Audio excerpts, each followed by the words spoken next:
할렐루야, 기쁨이 가득한 목요일입니다. 오늘 하나님 말씀을 묵상하며 나갈 때 주님 주시는 기쁨으로 말미암아 온종일 기쁨으로 충만하시게 되기를 주님의 이름으로 축복합니다. 우리의 삶에서 가장 힘든 것 중에 하나가 절제입니다. 죄가 항상 우리의 삶 가운데 다가오는 것을 보면 처음의 모습은 굉장히 달콤합니다. 그래서 그 달콤한 죄를 우리가 선택하게 되면 그 죄 안에 날카로운 칼이 들어있는 것을 나중에 알게 되죠. 처음에는 달콤하지만 그 날카로운 칼이 결국 우리의 삶을 망가뜨리는 것을 우리는 경험하게 됩니다. 오늘 말씀의 생명의 삶의 묵상 에세이 아랫부분에 데이비드 스투프이라는 분이 이런 글을 남겼습니다. 우리는 모든 것을 통제할 수 없지만 그리스도 안에 있으면 세상 것에 대해 절제할 수 있다. 절제는 성령의 열매입니다. 그리스도 안에 우리가 머물러 있을 때 무엇이 옳고 그른지를 우리는 분별하게 되고 하나님께서 기뻐하시는 것을 선택할 수 있습니다. 그것이 바로 절제이죠. 오늘 주시는 하나님의 말씀을 통해서 우리가 무엇을 선택해야 될지, 어느 방향으로 나아가야 될지 하나님의 지혜에 함께 귀를 기울이기를 원합니다. 오늘 저희가 함께 나눌 말씀의 제목은 영원한 삶으로 이끄는 주님의 규례와 법도입니다. 오늘 주신 하나님의 말씀을 기대하며 말씀 앞으로 나가겠습니다.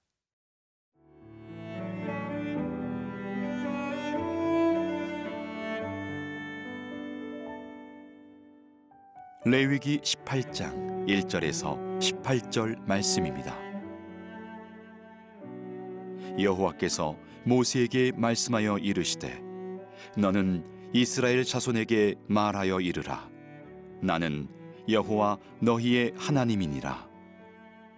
너희는 너희가 거주하던 애굽 땅의 풍속을 따르지 말며 내가 너희를 인도할 가나안 땅의 풍속과 규례도 행하지 말고 너희는 내 법도를 따르며 내 규례를 지켜 그대로 행하라. 나는 너희의 하나님 여호와이니라. 너희는 내 규례와 법도를 지키라. 사람이 이를 행하면 그로 말미암아 살리라. 나는 여호와이니라. 각 사람은 자기의 살부치를 가까이 하여 그의 하체를 범하지 말라. 나는 여호와이니라. 내 어머니의 하체는 곧 내 아버지의 하체이니 너는 범하지 말라. 그는 내 어머니인즉 너는 그의 하체를 범하지 말지니라. 너는 내 아버지의 아내의 하체를 범하지 말라. 이는 내 아버지의 하체니라. 너는 내 자매 곧 내 아버지의 딸이나 내 어머니의 딸이나 집에서나 다른 곳에서 출생하였음을 막론하고 그들의 하체를 범하지 말지니라.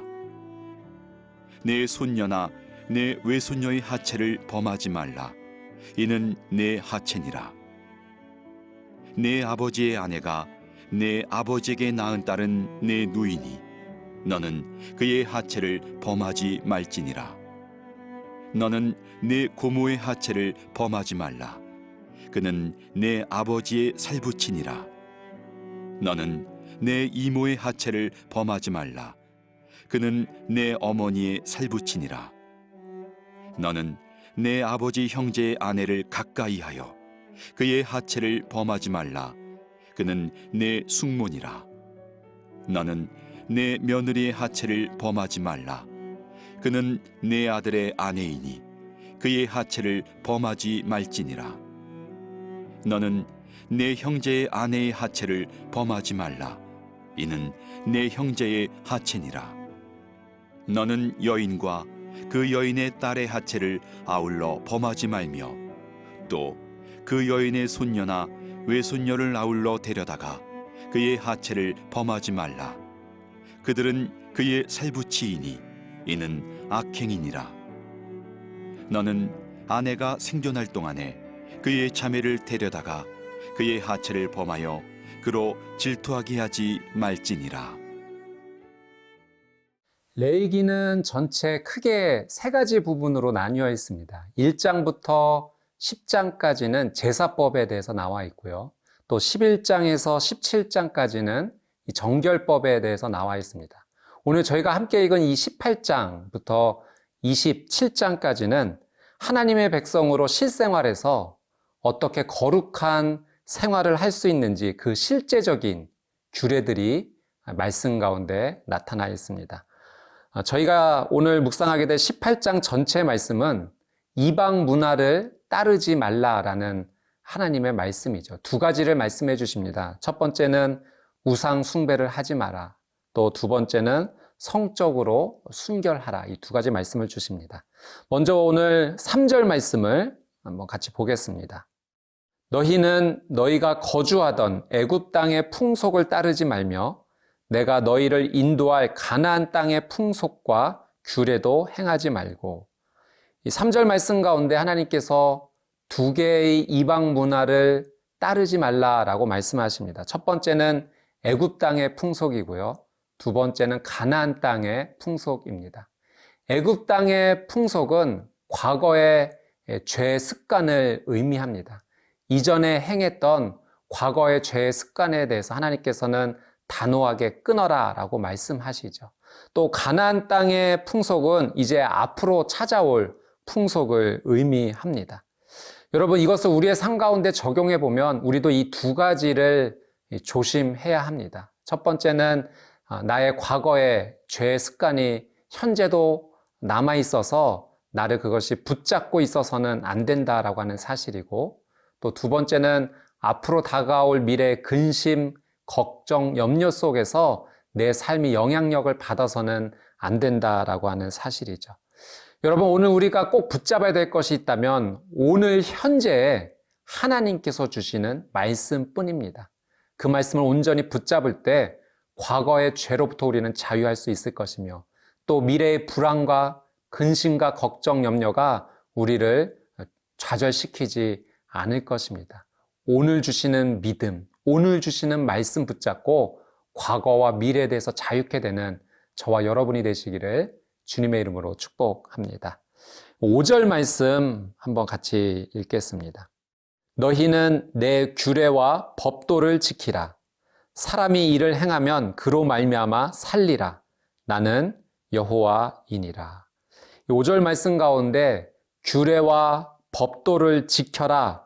그러면 살 것이다 말씀하시죠. 여러분, 이 살리라 하는 말씀이요, 그저 우리의 어떤 목숨이 연명된다라는 정도의 의미가 아닙니다.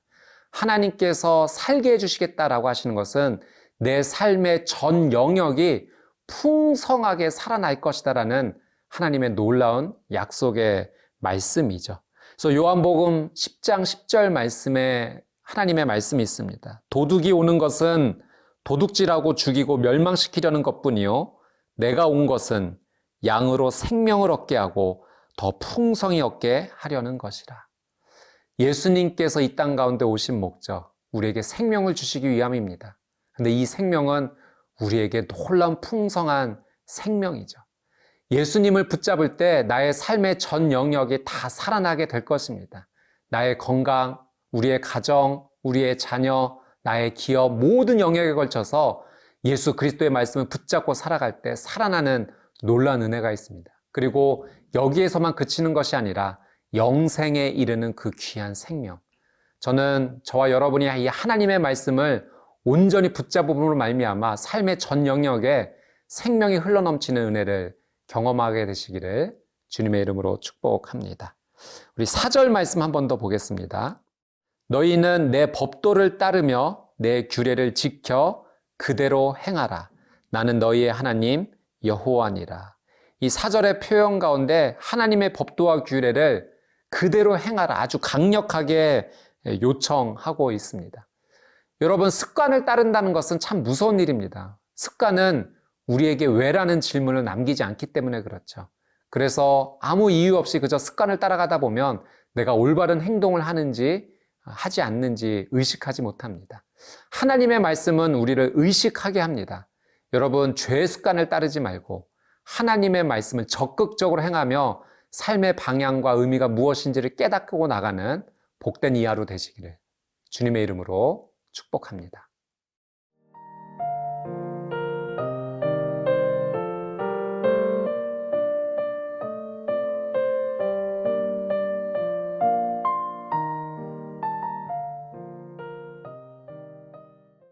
오늘 본문 6절에서 18절까지의 말씀은 성적인 순결에 대해서 주시는 하나님의 말씀입니다. 우리 6절 말씀 같이 한번 읽겠습니다. 각 사람은 자기의 살부치를 가까이 하여 그의 하체를 범하지 말라. 나는 여호와이니라. 6절 말씀 가운데 이 자기의 살부치라고 하는 표현을 직역하면 육체의 모든 육체에게라는 표현입니다. 이 표현은 아담이 하와를 향해서 처음 만났을 때 이는 내 살 중의 살이요라고 고백했죠. 바로 그 표현입니다. 살 중의 살, 매우 가까운 사이입니다. 하체를 범하지 말라라고 하는 것은 성적 접촉을 하지 말라, 성관계를 하지 말라라는 말씀입니다.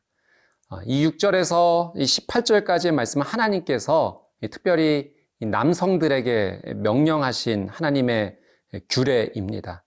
두 가지 의미인데요. 가족 구성원과 성적 관계를 맺지 말아라. 또 두 번째는 결혼 상대자가 될 사람이 가족 가운데 있어서는 안 된다. 하나님께서 그 규칙을 세워주신 거죠. 그래서 7절부터 이 18절 내용을 살펴보면 7절 어머니와 성적 관계를 맺지 말아라. 8절에 의붓 어머니와 관계를 맺지 말아라. 9절에 친자매 또 이복 자매와 관계를 맺지 말아라. 10절에 손녀, 외손녀와 관계를 맺지 말아라. 11절에 계모의 딸과 관계를 맺지 말아라. 12절에 고모, 13절에 이모, 14절에 숙모, 15절에 며느리, 16절 형제의 아내, 17절에 결혼할 여인의 딸, 손녀, 외손녀, 또 18절에 아내의 자매와 이런 성적인 관계를 맺지 말아라 분명히 말씀하십니다. 여러분, 이 본문을 읽는 것만으로도 참 부담이 됩니다. 왜냐하면 이 읽는 것만으로도 성적으로 잘못된 그런 수치들이 많이 열거가 되고 있기 때문에 그렇죠. 그러나 여러분, 이 본문 안에서 우리가 분명히 기억해야 될 것이 있습니다. 성이라고 하는 것은 그 자체가 나쁘거나 부정한 것이 전혀 아니다라는 사실입니다. 성은 하나님께서 우리에게 주신 좋은 선물이요, 또 거룩한 것이다라는 사실을 우리가 분명히 인식하면서 오늘 이 말씀을 대하여야 할 것입니다. 하나님께서 인간에게 성을 주신 것은 사랑하는 부부 관계에서, 남편과 아내의 관계에서 큰 기쁨을 누릴 수 있도록 하나님께서 주신 놀라운 선물이고요. 또한 생명의 유일한 탄생의 통로가 되는 것이 바로 하나님께서 주신 이 성을 통해서 이루어지는 것이죠. 그래서 여러분, 하나님께서 주신 이 최고의 선물을 우리는 아름답게 지켜야 될 책임이 있는 것입니다. 하나님께서 정하신 목적 안에서, 그 범위 안에서 이 성을 지켜나갈 때 그것이 우리에게 기쁨과 생명의 놀라운 의미를 주지만, 하나님께서 정하신 이 울타리를 넘어서 하는 것은 하나님께서 원치 않는 죄가 될 수 있음을 우리는 반드시 깨달아야 합니다. 하나님께서 가족 간의 이런 성관계를 금하신 것에는 가정에 대한 또 다른 하나님의 놀라운 계획과 목적이 있음을 알아야 됩니다. 가족 구성원 간에 서로 욕구에 의해서 이루어지는 그런 공동체가 되어서는 안 된다는 거예요.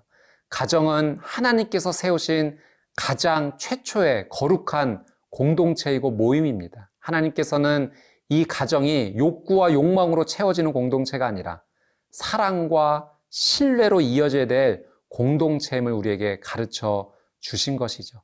가정 안에서 사랑과 신뢰가 다음 세대 자녀들에게 이어지게 될 때 이 자녀들이 사회로 나가서는 사회 안에서 거룩한 영향력을 발휘할 것이요, 수평적으로는 그런 삶을 살고 또 수직적으로는 하나님을 기뻐하며 예배하는 거룩한 삶을 살게 되는 것입니다. 그래서 우리는 이 가정을 소중히 여기고 아름답게 지켜나가야 되는 것이죠. 오늘 이 말씀이 남성들에게 주신 하나님의 이 명령임을 우리 형제들은 기억해야 될 것입니다. 그래서 현재의 삶 가운데 잘못된, 하나님이 원치 않으시는 모습이 있다면 그 모든 것을 말씀 앞에서 끊어내고 다시 회복의 자리, 회개하며 나가는 그 놀라운 은혜가 있어야 될 것입니다. 오늘 이 말씀이 여러분의 삶 가운데 놀라운 은혜의 시작이 되기를 주님의 이름으로 축복합니다. 함께 기도하겠습니다. 거룩하신 아버지 하나님, 말씀을 통하여 우리가 어디에 서고 또 어디에 서지 말아야 될 것임을 분명하게 깨닫게 해 주셔서 감사합니다.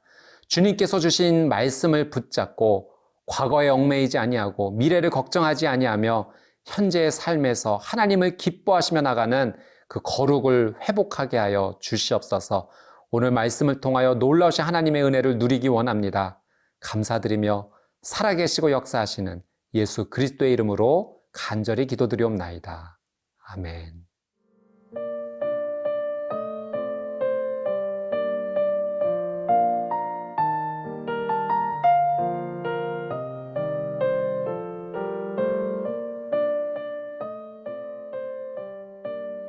이 프로그램은 시청자 여러분의 소중한 후원으로 제작됩니다.